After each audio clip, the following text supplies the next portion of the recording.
नमस्कार दोस्तों, आप सबका स्वागत है हमारे YouTube चैनल विजन जाल एकेडमी में। और आज का हमारा टॉपिक है प्रतिशत। एक क्लास दोस्तों हो चुकी है, इसमें आज नेक्स्ट क्लास है हमारी प्रतिशत की। कुछ अच्छे सवाल करेंगे इसमें। चलो तो चलते हैं अपने सवाल की तरफ।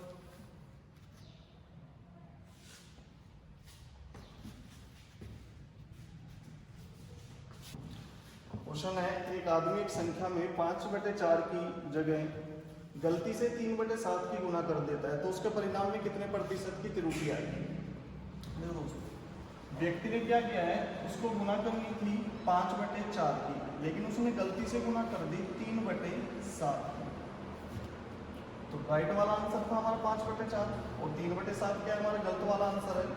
5/4 की जगह 3/7 से गुना कर देते हैं। तो आपको बताना है कि उसके परिणाम में कितने प्रतिशत की त्रुटि आएगी। सबसे पहले दोस्तों आप एक संख्या एज्यूम कर लो। तो संख्या कैसे एज्यूम करोगे, दोनों के बेस को देखना है। इसका बेस है 4, इसका बेस है 7, दोनों का क्या लेना है आपने, एलसीएम लेना है। तो एलसीएम 4 और 7 का एलसीएम कितना होगा, 28। यानी कि आपने वो संख्या एज्यूम कर ली 28। 28 में मल्टीप्लाई कर दो, 28 को यहाँ पर भी मल्टीप्लाई कर दो। 4 से कट करोगे 28 को, 7, 7 पंजे 35,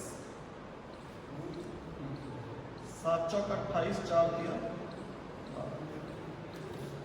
यदि दोस्तों आप 5/4 की मल्टीप्लाई करते संख्या में तो आपका आंसर आता है 35, लेकिन आपने गलती से मल्टीप्लाई किए 3/7 की, तो आपका आंसर कितना है, 12 है।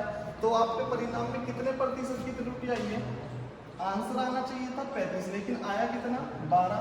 तो कितने की कमी आई आंसर में, आंसर में कमी आई 23 यानी कि 23 की।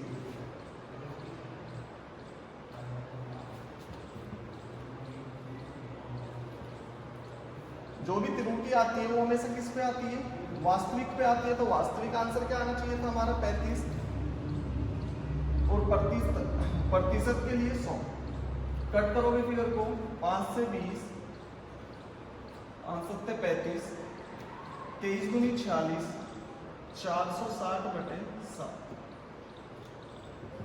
7 6 42, 4 40,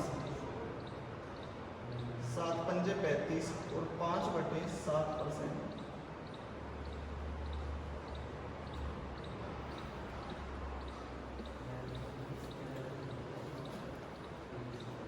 तो उस व्यक्ति के परिणाम में जो त्रुटि आएगी वो आएगी 65 सही 5/7%। बिल्कुल सिंपल है। जो भी संख्या की आपने मल्टीप्लाई करनी थी, आपने मल्टीप्लाई करनी थी 5/4 की, लेकिन गलती से कर दिया आपने 3/7 की। तो आपको बताना है कि उसके परिणाम में कितने प्रतिशत की त्रुटि आएगी। तो दोस्त सबसे पहले तो आप संख्या एज्यूम कर लो। संख्या कैसे एज्यूम करते हैं, जो भी बेस है दोनों का एलसीएम ले लो। 7 और 4 का एलसीएम आएगा 28 ले। वो संख्या मान लिया आपने 28 की मल्टीप्लाई करोगे आप 5/4 में, तो आपका आंसर आएगा 35। यानी कि आपका राइट जो आंसर आना चाहिए था वो था 35। फिर आप 3/7 की मल्टीप्लाई करोगे 28 में, तो जब आपने गलत संख्या से मल्टीप्लाई की तो आंसर कितना है आपका 12। तो आंसर में कितने की कमी आई, 23 की। जो त्रुटि आती है, कमी आती है आंसर में, जो भी बदलाव आता है वो आता है हमेशा दोस्त वास्तविक संख्या पे। तो वास्तविक संख्या कितनी थी हमारी 35 और प्रतिशत के लिए 100। जब आप फिगर को कट करोगे, 5 से 100 को कट करोगे 20 और 5 से 35 को करोगे 7, 23 दूनी 46, 460/7। फिगर को कट करोगे तो आंसर आएगा 65 सही 5/7%। क्लियर है।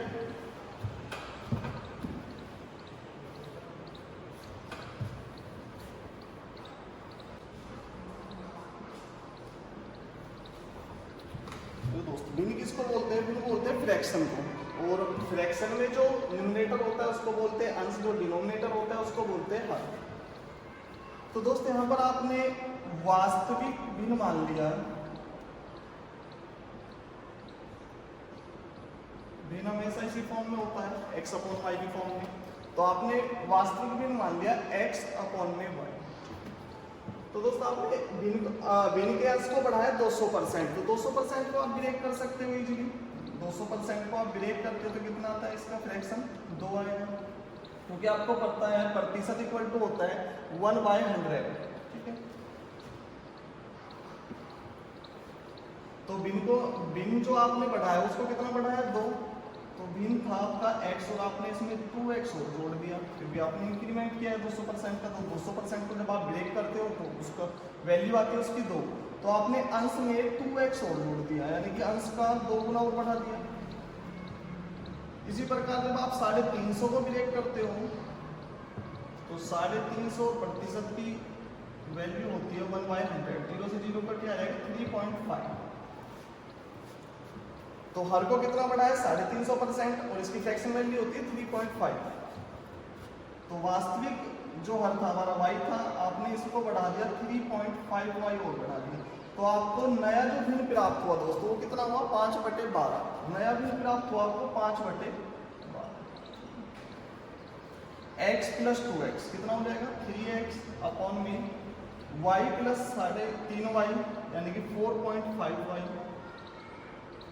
इसकी वैल्यू है 5/12।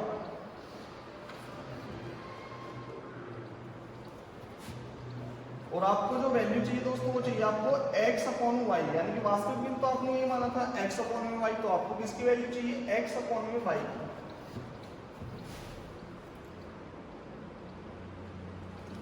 x अपॉन में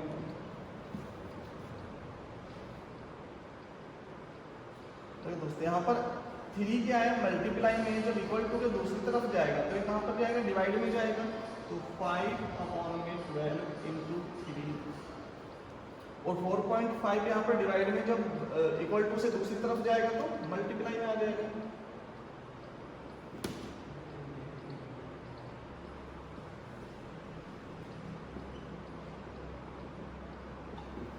क्लियर है। पॉइंट को हटाओगे तो एक जीरो आ जाएगी, क्योंकि पॉइंट के बाद कितनी संख्या है एक संख्या है। 5 दूनी 10, 3 से 3 एकम 3 और 3 पंजे 15। इसको कट करोगे आप 3 चौक 12, 3 पंजे 15, तो ये आ जाएगा आपका आंसर 5/8।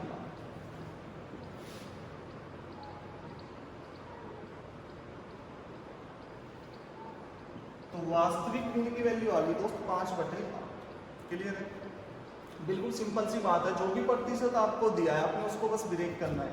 जब आप 200% को ब्रेक करते हो तो फ्रैक्शन वैल्यू आएगी 2, यानी कि एक अंश आपने वास्तविक अंश माना था x को आपने कितना और बढ़ा दिया उसका 2 गुना, यानी कि 2x प्लस के 2x।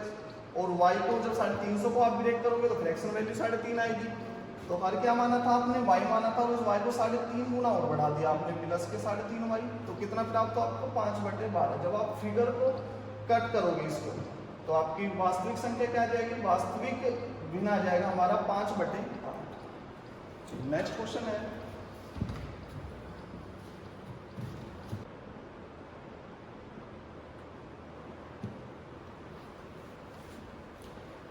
नेक्स्ट क्वेश्चन है एक सिनेमा हॉल के टिकटों की बिक्री में 37.5% की वृद्धि होने पर और टिकटों के मूल्य में 10% की कमी होने पर उसके राजस्व में कितने प्रतिशत का बदलाव आएगा। तो दोस्तों आपको पता होना चाहिए जो राजस्व जो कलेक्ट होता है वो किस पे डिपेंड करता है। राजस्व इक्वल टू होगा आपका एक टिकट का मूल्य इनटू और टिकटों की बिक्री कितनी हुई है।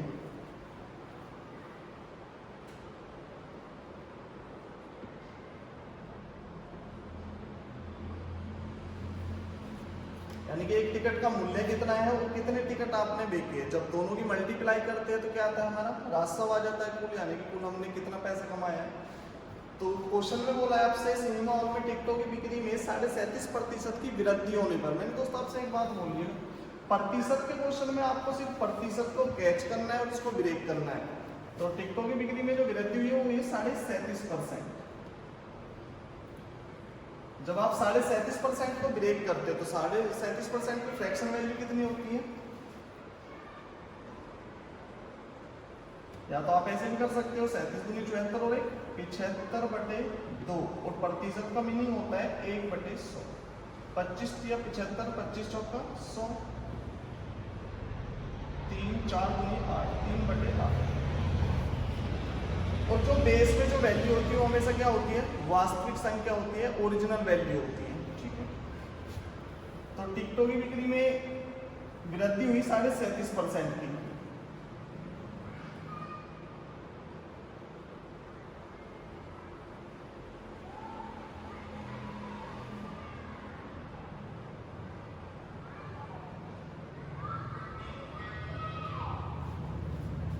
यानी कि अगर पहले 8 टिकट बिक रहे थे, वास्तविक टिकट की जो संख्या थी वो 8 की, तो अब कितनी है, 3 टिकट की और वृद्धि होगी, अब बिक रहे हैं 11 टिकट, ठीक है।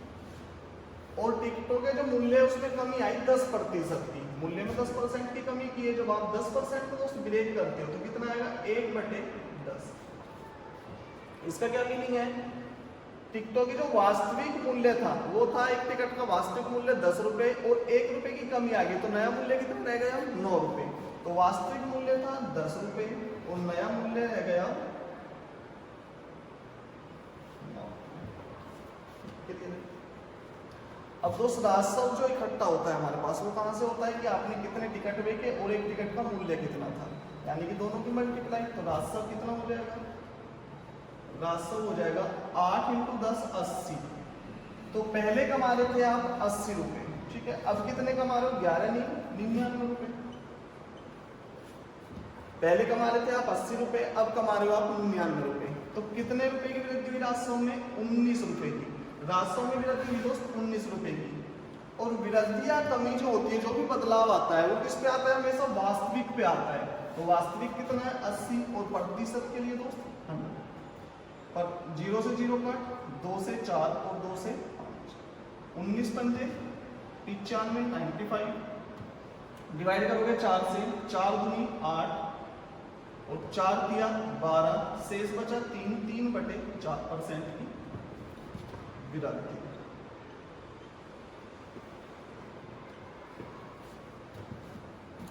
तो राजस्व में कितने की वृद्धि होगी, राजस्व में वृद्धि होगी दोस्त 23 सही 3/4%।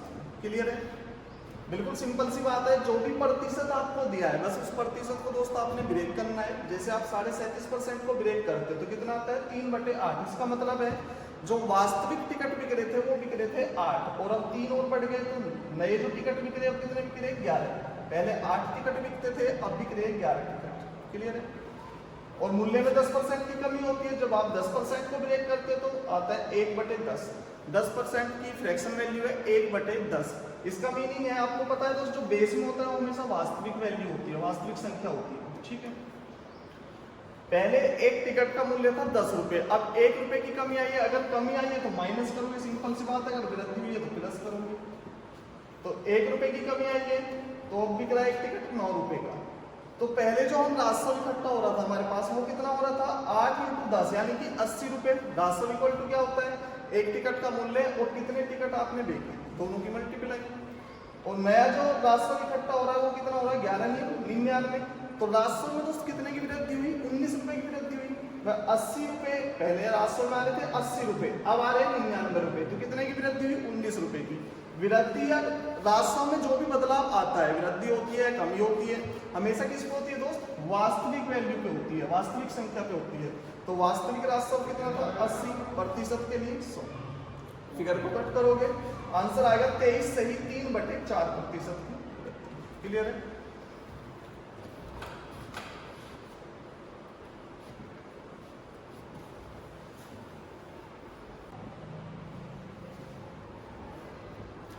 नेक्स्ट क्वेश्चन है, एक स्कूल में 70% लड़के हैं और लड़कियों की संख्या 540 है, तो लड़कों की संख्या ज्ञात करें। देखो मैंने आपसे बोला है क्वेश्चन में कुछ भी नहीं करना है, आपने बस प्रतिशत को कैच करना है और उसको ब्रेक करना है। आप 70% को ब्रेक करते हो तो क्या आएगा, 70 इंटू प्रतिशत का मीनिंग होता है 1/100, यानी कि प्रतिशत 0 से 0 कट 7/10। इसका मीनिंग क्या है, यानी कि टोटल जो छात्र हैं एक स्कूल में वो कितने हैं, 10, और उनमें से लड़के कितने हैं, 7। तो बची हुई जो शेष है वो क्या है, लड़कियां। तो लड़कियों की संख्या कितनी हुई, 3, यानी कि लड़के हैं 7 और लड़की है 3। टोटल विद्यार्थी है 10, उसमें से लड़कों की संख्या 7 है, तो जो बचा है वो क्या हुआ, लड़कियों की संख्या। तो लड़की कितनी बची, 3। लेकिन वास्तव में दोस्त आपको संख्या दी कितनी है लड़कियों की, 540। तो 540 जो वैल्यू होगी वो किसकी होगी, लड़कियों की संख्या है तो लड़कियों की वैल्यू होगी, यानी कि 540 किसके इक्वल होगा, 3 के। तो आप ये भी बोल सकते हो 540 किसकी वैल्यू होगी, 3 की।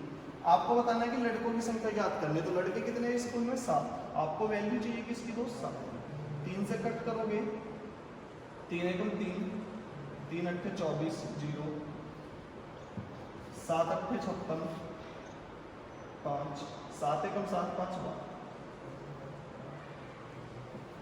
तो लड़कों की संख्या आ जाएगी 1207। क्लियर है, बिल्कुल सिंपल सी बात है दोस्त। आपने क्या करना है, बस प्रतिशत को कैच करना है, उसे ब्रेक करना है। जब आप प्रतिशत को ब्रेक करते हो तो फ्रैक्शन वैल्यू आएगी 7/10। इसका मीनिंग है स्कूल में 10 छात्र है टोटल, उसमें से 7 लड़के हैं, तो लड़कियां कितनी बची, 3। लेकिन दोस्त वास्तव में लड़कियों की संख्या दी कितनी है आपने, आपको 540। तो 540 किसकी वैल्यू होगा, 3 की। आपको बतानी है लड़कों की संख्या, तो लड़कों की संख्या कितनी है, 7। आपको वैल्यू किसकी चाहिए, 7। तो आंसर आ जाएगा 1207। चलते हैं नेक्स्ट क्वेश्चन की तरफ।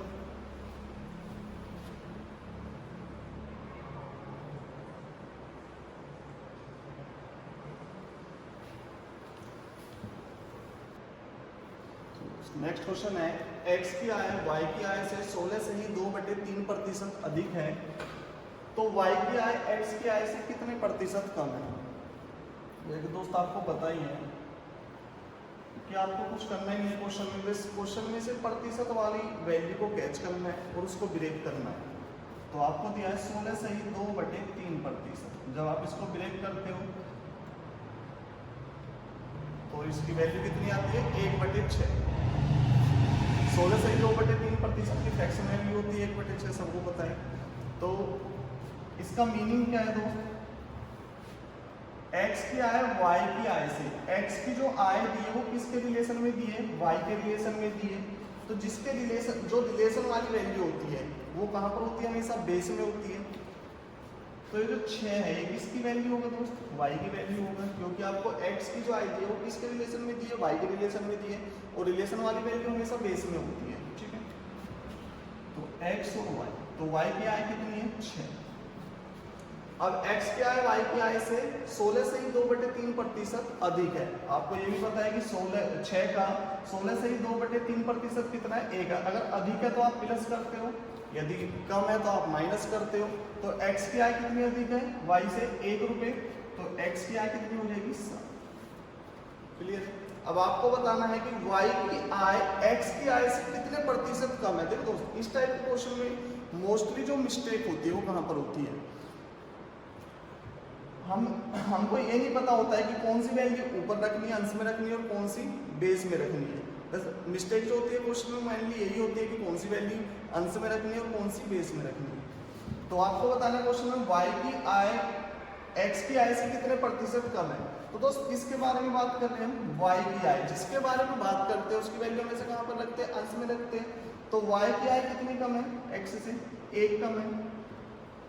किसके रिलेशन में बात कर रहे हैं हम, x के रिलेशन में बात कर रहे हैं, और जिसके रिलेशन में बात करते हैं उसकी वैल्यू को कहां पर रखते हैं दोस्त, हमेशा बेस में रखते हैं। और प्रतिशत के लिए 100। जब आप फिगर को कट करोगे, 7 एकम 7, 3 30 7 चौक 28, 2/7। तो आंसर आ जाएगा 14 सही 2/7। तो y की आय x की आय से कितने प्रतिशत कम है, 14 सही 2/7%। क्लियर है। चलो नेक्स्ट क्वेश्चन की तरफ बढ़ते हैं।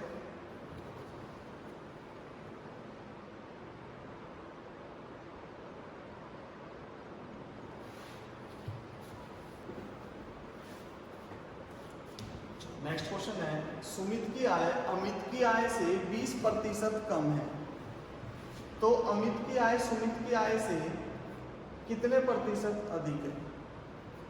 क्लियर है। क्वेश्चन में प्रतिशत दिखाई दे रहा होगा दोस्तों आपको 20%।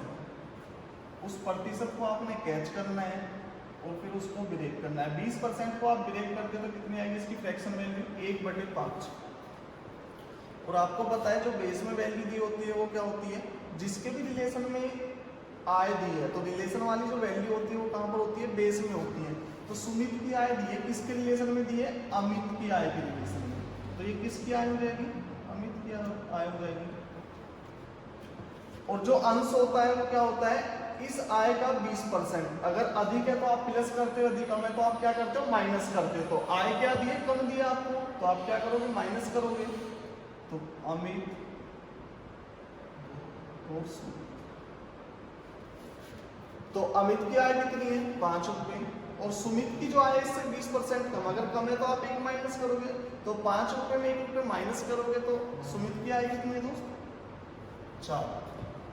अब क्वेश्चन क्या पुटअप किया है, क्वेश्चन पुटअप किया है अमित की आय सुमित की आय से कितने प्रतिशत अधिक है। आपको बताना है अमित की आय सुमित की आय से कितने प्रतिशत अधिक है। तो अमित की आय सुमित से कितनी अधिक है, 1 रुपया अधिक है। किसके रिलेशन में बात की है, सुमित की आय के रिलेशन में। जिसके रिलेशन में बात करते हैं उसकी वैल्यू कहां पर आती है दोस्तों, हमेशा बेस में आती है।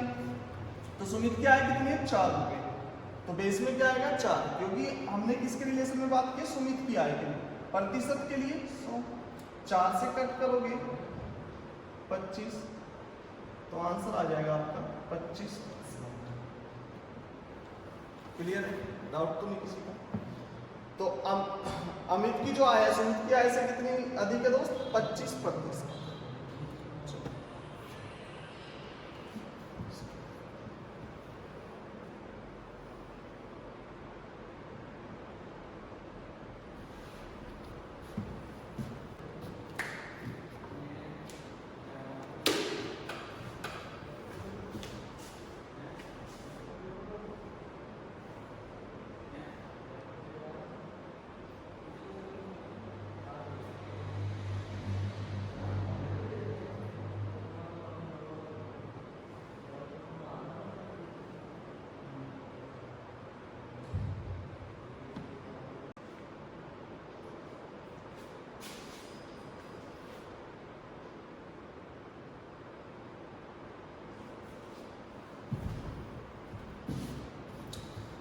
नेक्स्ट क्वेश्चन है दोस्त हमारा, एक व्यक्ति अपनी आय का 20% कपड़ों पर, 15% दवाइयों पर और 10% कपड़ों पे खर्च कर और 10%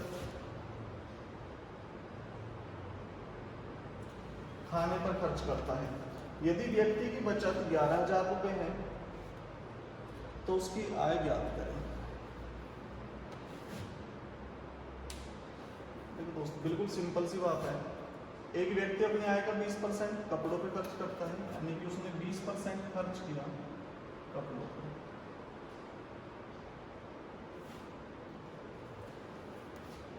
आपने उसकी आय मान ली 100 रुपए, 100 में से उसने 20 रुपए खर्च कर दिए किस पे, कपड़ों पे।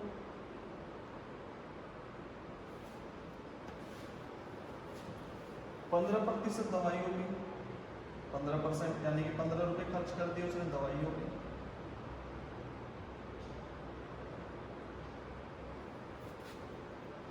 और 10% खाने पर, यानी कि 10 रुपए कर दिए उसने खाने पर खर्च। तो टोटल कितने रुपए खर्च कर दिए उसने, 20, 15, 35 और 10, 45। आय थी उसकी 100 रुपए और खर्चा हो गया उसका 45 रुपए। आप डायरेक्टली भी बोल सकते हो 20% कपड़ों पे, यानी कि 20% उसने कपड़ों पे प्लस 15% दवाइयों पे प्लस 10% खाने पे। तो टोटल जो उसका खर्चा है वो कितना हुआ, 20 और 15 35, 35 और 10 45, यानी कि टोटल खर्चा है उसका 45%। 100 का 45% कितना होगा, 45 रुपए, तो उसका खर्च हो गया 45 रुपए। तो बचत कितनी हुई दोस्त उसकी, उसकी बचत हो गई 100 में से 45 माइनस करोगे 55 रुपए, उसकी बचत है 55 रुपए। लेकिन वास्तव में बचत है कितनी उसकी, 11,000 रुपए। तो 11,000 किसकी वैल्यू होगा, बचत की। बचत कितनी है, 55 रुपए। तो 11,000 वैल्यू हो गया दोस्त बचत, यानी कि 55 की। आपको बतानी उसकी आय, आय कितनी है 100 रुपए। आपको वैल्यू किसकी चाहिए, 100 की चाहिए। 55 से कट करोगे 55 दूनी 110,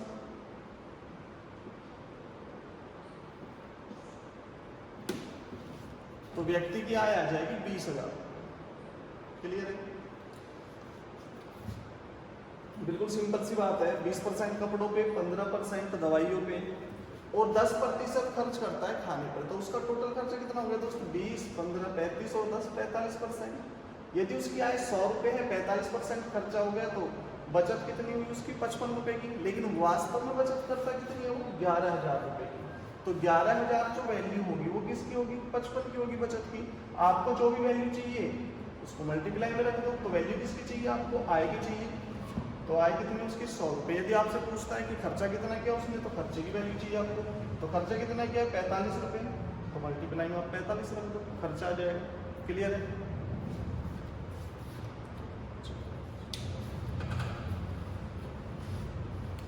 नेक्स्ट जो आपको खर्चा दिया था वो किस पे दिया था? जो उसकी टोटल इनकम है उस पे दिया था खर्चा 20%। और इसमें जो तो आपको खर्चा दिया है 20% खाने पर और फिर शेष का, इसमें दिया आपको शेष का 16.2/3% दवाइयों पर, फिर शेष का 12.5% मकान पर खर्च करता है। यदि उसकी बचत 7,000 रुपये तो व्यक्ति की आय ज्ञात करें। यदि व्यक्ति की आय है 100 रुपये, ठीक है, तो 20% उसने खर्च किए खाने पर, यानी कि 100 का 20% 20 रुपये। अब कितने रुपए बचे उसके पास? 80 रुपये। अब जो वो खर्च करता है वो इस 80 का 16.2/3% खर्च करता है, ना कि 100 का। क्लियर है? क्योंकि क्वेश्चन में लिखा है शेष का 16.2/3%, तो इस 80 का 16.2/3% खर्च करता है।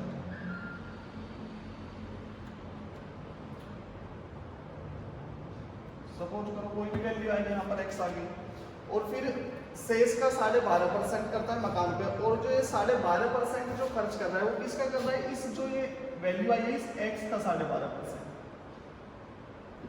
ना कि इस 80 का। क्लियर है? तो कैसे समझोगे क्वेश्चन को? आपने कुछ करना ही नहीं है क्वेश्चन में, बस प्रतिशत को कैच करना है और उसको ब्रेक करना है। तो दोस्त आप 20% को ब्रेक करते हो तो कितना आएगा? 1/5। इसका मीनिंग है व्यक्ति की आय है 5 रुपए और उसने 1 रुपए खर्च किया, 5 का 20% 1 रुपए, 1 रुपए खर्च किया तो बचत कितनी रहेगी उसकी? 4 रुपए। तो ये हो गई आपकी आय और ये हो गई बचत। तो 5 रुपए उसकी आय है, 1 रुपए उसने खर्च कर दिया, तो बचत रहेगी उसकी 4 रुपए। ठीक है? फिर शेष का 16.2/3%। जहां भी शेष की बात होती है दोस्तों, वहां पर आप क्या लगाओगे? सक्सेसिव लगाओगे। ठीक है? 16.2/3% को ब्रेक करोगे 1/6, यानी कि व्यक्ति की आय 6 रुपए, 1 रुपए उसने खर्च कर दिया, तो उसकी बचत कितनी रहेगी? 5 रुपए। और शेष का 12.5% को जब आप ब्रेक करोगे तो कितना आएगा? 1/8। इसका क्या मीनिंग है? व्यक्ति की आय है 8 रुपए, 1 रुपए उसने खर्च कर दिया, तो उसकी बचत कितनी रहेगी? 7 रुपए। 8 रुपए आए, 1 रुपए खर्च कर दिया, तो बचत रहेगी 7 रुपए। सक्सेसिव लगा दो इसमें। अगर आमने सामने कुछ कॉमन है तो उसको कट कर सकते हो। 5 से 5 कट हो जाएगा, 4 दूनी 8, 6 दूनी 12, यानी कि व्यक्ति की आय है 12 रुपए और बचत कितनी है? 7 रुपए। अगर हम खर्चा की बात करें दोस्तों, तो आप आय में से बचत को माइनस करोगे तो क्या आ जाएगा? खर्च आ जाएगा। तो खर्च कितना आ जाएगा? खर्च आ जाएगा 5 रुपए। लेकिन वास्तव में आय है, बचत है कितनी व्यक्ति की? 7,000। तो 7,000 किसकी वैल्यू होगा दोस्त? बचत की। बचत कितनी है? 7 की। और आपको वैल्यू चाहिए किसकी? आय। आय कितनी है? 12। 7 से 7 कट,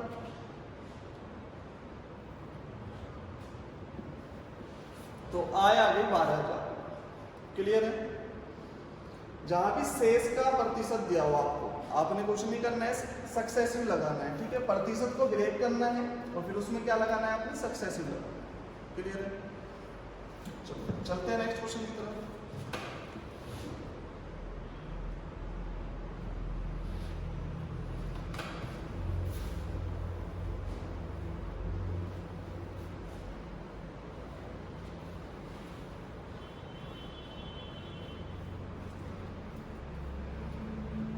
%75 खर्च करता है। यदि उसकी आय में 20% और खर्च में 10% की वृद्धि हो जाए तो उसकी बचत में कितने प्रतिशत की वृद्धि होगी?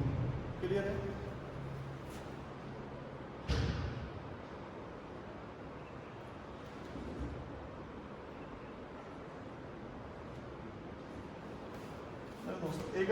एक व्यक्ति अपनी आय में 75% खर्च करता है। अगर आपने व्यक्ति की आय मान ली 100 रुपए, हमने व्यक्ति की आय कितनी मान ली 100 रुपए, खर्चा कितना है 75%, यानी कि 75 रुपए उसने खर्च कर दी, तो उसकी बचत कितनी हुई 25 रुपए। सिंपल सी बात है, 100 रुपए कमाता है, उसका 75% खर्च किया यानी कि 75 रुपए, तो बचत कितने की हुई 25 रुपए की। अब क्वेश्चन में क्या बोला है कि उसकी आय में 20% की वृद्धि, 100 का 20% 20 रुपए, तो 100 में आप 20 रुपए की वृद्धि करोगे तो कितनी हो जाएगी उसकी आय 120, और खर्च में 10% की वृद्धि, तो पहले उसका खर्च था 75 रुपए, 75 में जब आप 10% की वृद्धि करोगे तो आप निकाल सकते हो यदि 75 का 10%, 0 से 0 कट 7.5 रुपए।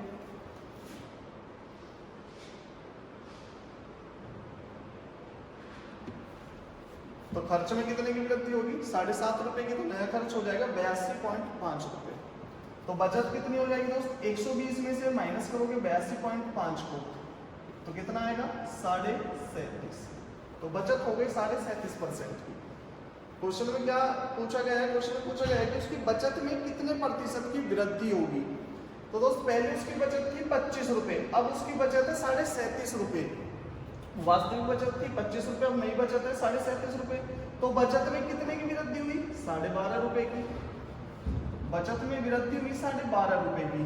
आपको एक बात पता है दोस्त, जो भी कोई बदलाव होता है वो हमेशा किस पे होता है, वास्तविक में होता है। तो वास्तविक बचत कितनी थी उसकी 25, और प्रतिशत के लिए 100, 12.5 दूनी 25, और 2 से 100 को कट करोगे 50%।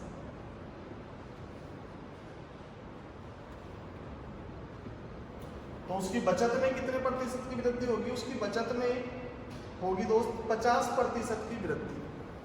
क्लियर है? चलो नेक्स्ट क्वेश्चन पे चलते हैं।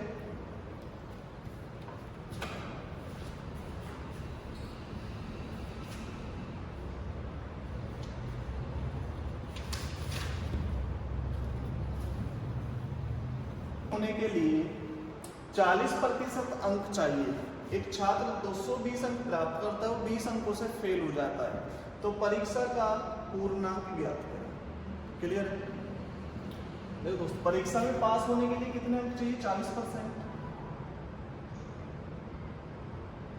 और एक छात्र है 220 अंक प्राप्त करता है, 20 अंकों से फेल हो जाता है, यानी कि 220 अंक तो लेकर आया और 20 अंक कम पड़ गए, तो 20 प्लस करोगे 240। अगर छात्र 240 नंबर लेके आता तो वो क्या हो जाता, पास हो जाता, और पासिंग प्रतिशत कितना है 40% है, तो 240 जो वैल्यू होगी दोस्तों वो किसकी होगी 40% की होगी, नहीं होगी। 240 जो वैल्यू होगी वो किसकी होगी 40% की होगी, और आपको चाहिए पूर्णांक, तो पूर्णांक कितना होगा 100 होगा। सिंपल सी बात है, 0 से 0 कट, 6 चौक 24, 600, पूर्णांक हो जाएगा 600। क्लियर है? डाउट तो नहीं किसी को? या सिंपली आप ये भी बोल सकते हो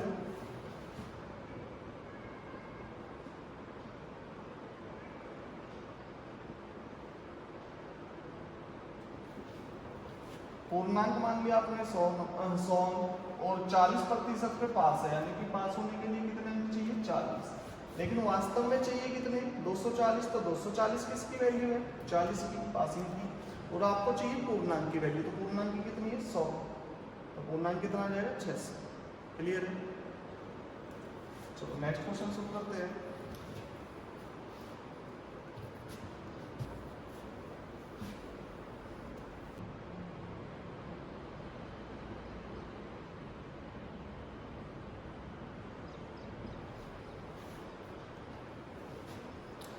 नेक्स्ट क्वेश्चन है, एक छात्र 30% अंक प्राप्त करता है तो वह 10 अंकों से फेल हो जाता है। यदि वह 40% अंक प्राप्त करता है तो 20 अंकों से पास हो जाता है। दो क्वेश्चन बनते हैं दोस्तों यहाँ पर। एक तो आपको बताना है कि पूर्णांक ज्ञात करें परीक्षा का, दूसरा बताना है उत्तीर्ण प्रतिशत ज्ञात करें। ठीक है, जैसा कि क्वेश्चन में दिया है, यदि वह 30% अंक लाता है तो 10 अंकों से फेल हो जाता है। फेल हो जाता है यानी कि 10 अंक कम है तो -10 लिख सकते हो आप। सिंपल सी बात है, 10 अंकों से फेल हो रहा है तो -10 लिख सकते हो जब 10 अंक कम है। जब वह 40% अंक लाता है तो 20 अंकों से पास हो जाता है, यानी कि जो पासिंग मार्क्स है उससे 20 अंक ज्यादा है तो प्लस का 20 ले सकते हो। ठीक है भाई, जब 40% अंक लाता है तो 20 पासिंग मार्क्स से 20 अंक ज्यादा लेकर आता है तो प्लस के 20 ले सकते हो। तो -10 और +20 में कितना अंतर है दोस्त? अंतर का मतलब क्या होता है? माइनस करना ही होता है। -10 और -20 यानी कि -30, तो कितना अंतर है? 30 का अंतर है। और 30% और 40% में कितना अंतर है? 10% का। तो 10% की जो वैल्यू है वो कितनी दी है आपको? 30 दी है। 10% की वैल्यू दी है आपको 30। आपको बताना है पूर्णांक, तो पूर्णांक कितना होता है? 100%। तो आपको किसकी वैल्यू चाहिए दोस्त? 100। 0 से 0 कट, ये आ जाएगा यहाँ पर 300। तो पूर्णांक कितना आ गया परीक्षा का? 300। अब आपको बताना है नेक्स्ट क्वेश्चन इसमें पुट अप किया गया, उत्तीर्ण प्रतिशत ज्ञात करें, यानी कि पास होने के लिए कितने प्रतिशत अंकों की आवश्यकता है। ठीक है, 10% की वैल्यू दी है आपको 30, यानी कि 10% इक्वल टू है 30 के। तो 1% की वैल्यू कितनी होगी? 1% की वैल्यू होगी 0 से 0 कट हो जाएगा। 1% इक्वल टू है 3 के। यदि छात्र 30% अंक लाता है तो वह 10 अंकों से फेल हो जाता है। जब आप 10 को प्रतिशत में कन्वर्ट करोगे, हर 3 नंबर में 1% बनता है, तो 10 में कितने प्रतिशत बनेंगे? आप ऐसे भी लिख सकते हो, 1% इक्वल टू है 3 के, तो 3 इक्वल टू हो जाएगा 1% के, और 1 इक्वल टू हो जाएगा 1/3% के, तो 10 इक्वल टू हो जाएगा 1/3 इंटू 10। 3 किया 9, 1/3%। क्लियर है? 10 अंकों की जब 30% अंक लेकर आता है छात्र तो 10 अंक फेल हो जाता है, यानी कि 10 अंक कम पड़ रहे तो उसको 10 अंक कम पड़ रहे तो वो जोड़ने पड़ेंगे। और 10 अंक इक्वल टू है 3 सही 1/3% की, तो 30% प्लस 3 सही 1/3%, तो पासिंग प्रतिशत कितना हो जाएगा? 33 सही 1/3%। 33 सही 1/3%, ये हो जाएगा पासिंग प्रतिशत। क्लियर है? डाउट तो नहीं किसी को? चलो दोस्त चलते हैं नेक्स्ट क्वेश्चन की तरफ।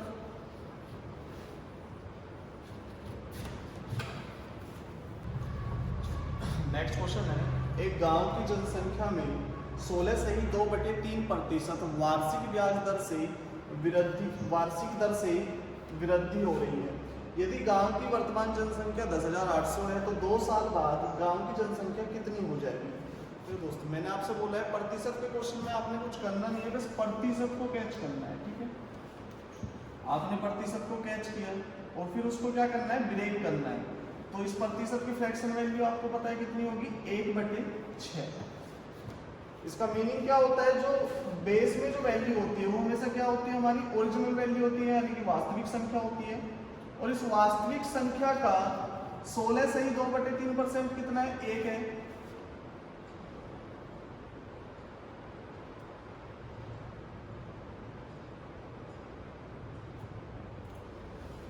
इसका मतलब है गांव की वास्तविक जनसंख्या है 6, यानी कि गांव की जनसंख्या थी 6 और 1 साल बाद एक आदमी की और वृद्धि होगी, गांव में एक आदमी और बढ़ गया तो गांव की जनसंख्या कितनी हो जाएगी 1 साल बाद? 7।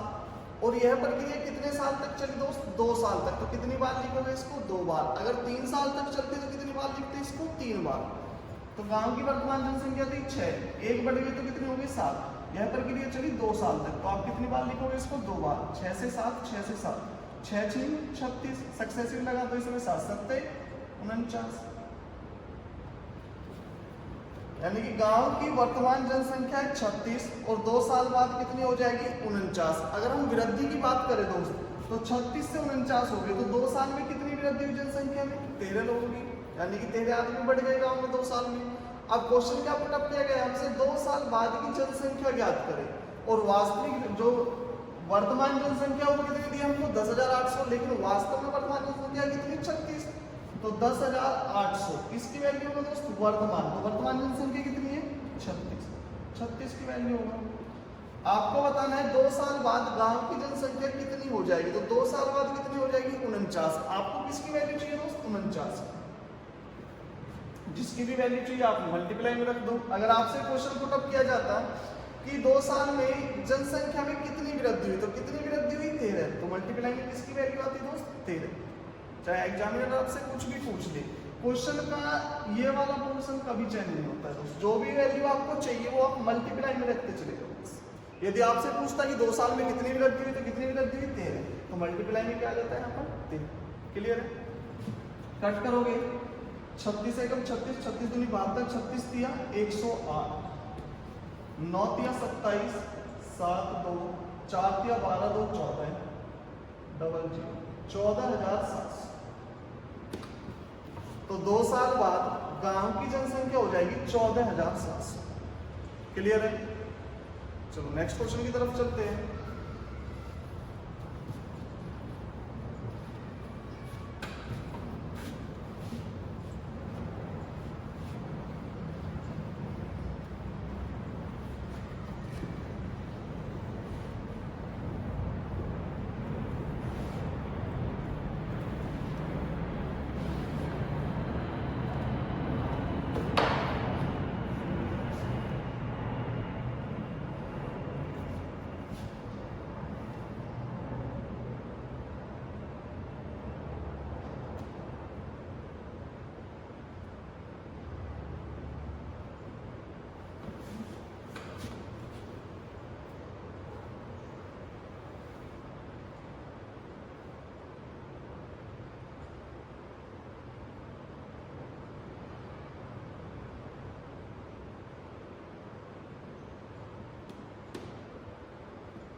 दस प्रतिशत वार्षिक दर से घट रही है।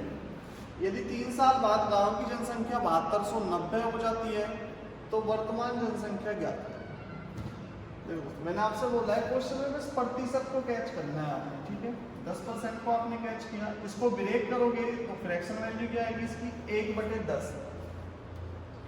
1/10 का मीनिंग क्या है, यानी कि गांव की जो वास्तविक जनसंख्या है वो है 10 और प्रत्येक वर्ष घट कितनी रही है 10%, यानी कि 10 का 10%, एक प्रत्येक वर्ष घट रही है 1। अगर वास्तविक जनसंख्या 10 है, एक आदमी घट जाता है तो कितने बचे 9, यानी कि वर्तमान जनसंख्या थी 10 और एक आदमी घट गया तो कितनी रह गई 9। यह प्रक्रिया कितने साल तक चली, 3 साल तक चली। तो इस प्रक्रिया को 3 बार लिख दो, 10 से 9 और 10 से मल्टीप्लाई करोगे तीनों की, ये आएगा आपका 1000, 9 नीम 81, 81 नीम 729, यानी कि 9 का क्यूब 729। क्लियर है? गांव की वर्तमान जनसंख्या है 1000 और 3 साल बाद कितनी हो जाती है 729। लेकिन दोस्त वास्तव में 3 साल बाद वो कितनी जाती है 7290। तो आप ये बोल सकते हो कि 7290 जो मान हो गया, वैल्यू होगी किसकी होगी, वो 3 साल बाद की है। 3 साल बाद कितनी थी 729 की। और आपको जो वैल्यू चाहिए वो किसकी चाहिए, वर्तमान जनसंख्या। तो वर्तमान जनसंख्या कितनी है 1000। 729 से 729 का हो जाएगा, आंसर आ जाएगा आपका 10। अगर क्वेश्चन पुट अप किया जाता कि 3 साल में जनसंख्या में कितनी कमी आई। तो कितनी कमी आई, 1000 से हो गई 729। तो 1000 में से 729 माइनस करोगे कितना आएगा दोस्त, 10 में से 9 गया 1, 9 में से 2 गई 7 और 9 में से 7 गई 271। तो कितने की कमी आई, 3 साल में 271। अगर आपसे पूछा जाता है कि 3 साल में जनसंख्या कितनी घटी, तो 7290 किसकी वैल्यू, तो 729 की, आपको किसकी वैल्यू चाहिए, 271। क्लियर है, डाउट तो नहीं किसी को। चलो चलते हैं दोस्त नेक्स्ट क्वेश्चन की तरफ।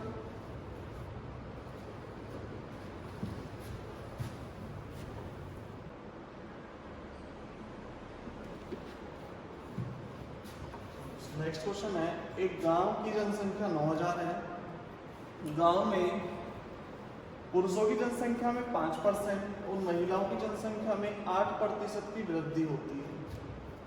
तो एक साल बाद गांव की जनसंख्या 96 हो जाती है। महिलाओं की जनसंख्या ज्ञात करें, आपको बताना है महिलाओं की जनसंख्या कितनी है। देखो दोस्त, ये जो 9000 भी है आपको जनसंख्या, कंबाइंड जनसंख्या, यानी कि इसमें पुरुष भी है और महिला भी है। और आपको जो जनसंख्या में वृद्धि दी है वो पुरुष की अलग दी है और महिला की अलग, ठीक है। यानी कि पुरुष की जो जनसंख्या है उसमें वृद्धि हुई है 5% और जो महिला की जनसंख्या है उसमें वृद्धि हुई है 5%। और जनसंख्या जो दी आपको कंबाइंड दी है और जो वृद्धि दी है वो अलग अलग दी है। और एक साल में टोटल वृद्धि कितनी हुई है, 96 से, यानी कि 600। जो टोटल जो वृद्धि हुई है वो एक साल में 600 की। 9000 की जनसंख्या 9000 से हो गई एक साल बाद 96 से।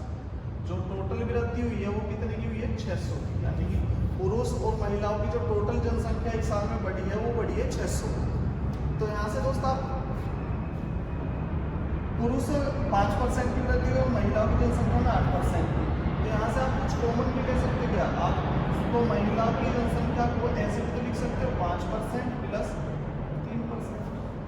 तो यहाँ से आप क्या ले सकते हो, 5% कॉमन ले सकते हो।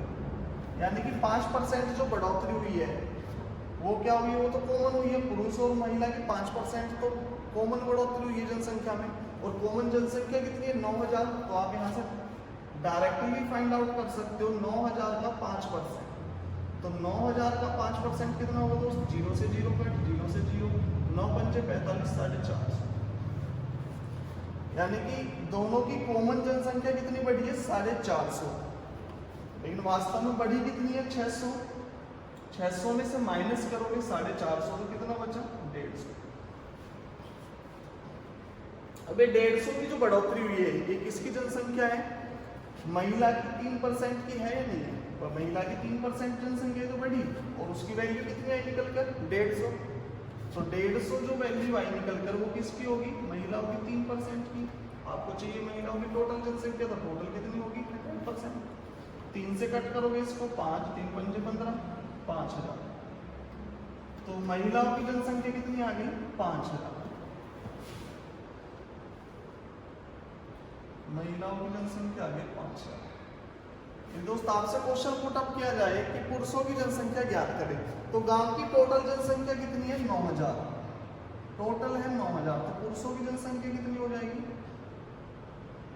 9000 माइनस 5000 कितनी हो जाएगी, 4। तो पुरुषों की जनसंख्या हो जाएगी 4000। क्लियर है, डाउट तो नहीं किसी को। तो दोस्त बिल्कुल सिंपल सी बात है, जो आपको जनसंख्या दी है वो कॉमन दी है 9000। पुरुषों की जनसंख्या में 5%, महिला की में 8% की वृद्धि हुई। तो यहाँ से आप कॉमन वृद्धि निकालो, जो कॉमन वृद्धि हुई दोनों की जनसंख्या में, तो 5% कॉमन वृद्धि हुई है। तो 9000 का 5% निकाल सकते हो आप 450, यानी कि 450 तो कॉमन वृद्धि हुई है दोनों की जनसंख्या में। 600 में से 450 माइनस करोगे 150। ये जो 150 जो वृद्धि हुई है ये किसकी वैल्यू है, महिला की 3% की जो बची हुई है। यानी कि 3% जो वृद्धि हुई है महिला की, उसकी वैल्यू दी है आपको 150। तो 150 किसकी वैल्यू 3% की, आपको चाहिए किसकी, 100% की, 5000। तो महिलाओं की जनसंख्या आ जाएगी 5000। अगर पुरुषों की जनसंख्या की बात करें तो टोटल जनसंख्या थी 9000, 9 में से माइनस करोगे महिलाओं की जनसंख्या तो आ जाएगी पुरुषों की जनसंख्या 4000। क्लियर है। चलो नेक्स्ट क्वेश्चन है,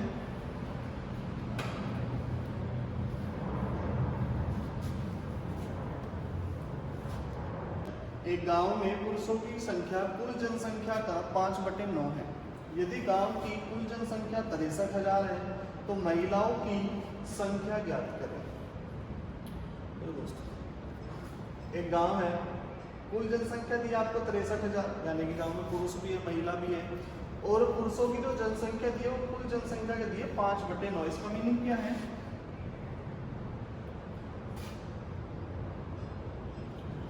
यदि गांव की टोटल जनसंख्या है 9, तो उसमें से 5 क्या है? पुरुष है।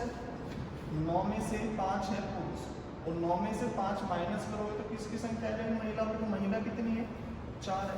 और टोटल जनसंख्या कितनी हो गई? 5 और 4 9। लेकिन वास्तव में है कितनी दोस्त? 63,000। तो 63,000 जो वैल्यू होगी वो किसकी होगी? टोटल जनसंख्या। टोटल जनसंख्या है कितनी? 5 4 9 9 की वैल्यू होगी। आपको बताना है महिलाओं की जनसंख्या। तो महिला कितनी है गाँव में? 4। आपको वैल्यू चाहिए दोस्त 4। 9 से कट करोगे, 9 7 63, 7 4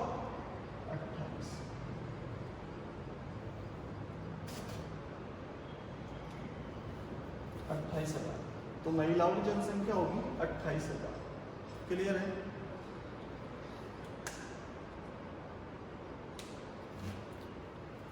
तो दोस्तों, आप सभी को यदि वीडियो अच्छी लगी हो तो इसको लाइक करें और अपने दोस्तों के साथ ज़्यादा से ज़्यादा शेयर करें, और हमारे चैनल को सब्सक्राइब करना ना भूलें। धन्यवाद।